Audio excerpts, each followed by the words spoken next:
Where does the Iran nuclear deal stand as we speak? I've been reading that this could, if it does go through, add about 1 million barrels per day with more oil hitting the market. Where do you see the Iran nuclear deal?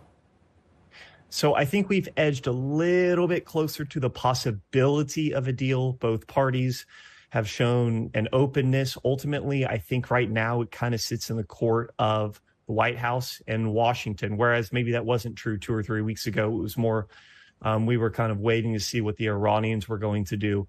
But the question moving forward is are we actually going to see a deal? I still think we probably will not, just given the fact that it's politically unpopular in America, and also even in Iran, it's kind of a tough sell, and it comes at a moment when oil prices have come off quite a bit. So I think the Biden administration feels less pressure now to step in and make a deal.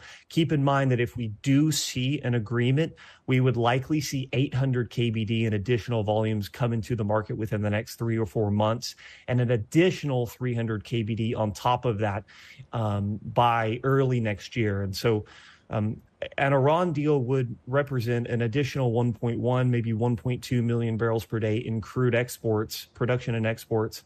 That would happen over the next 8 months. So it would have a material difference on balances globally.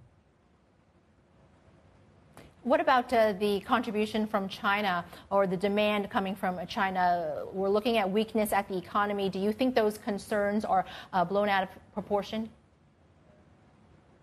I think that the issues in China are going to persist. We've seen a lot of demand destruction there, and it's continued through the summer.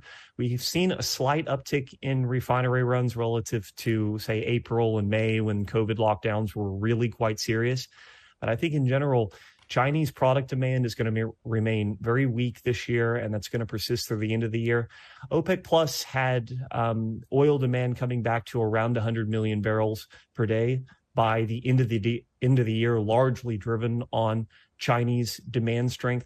I would maybe temper my expectations a little bit. I think that even into Q4, China is going to have issues around consumption growth.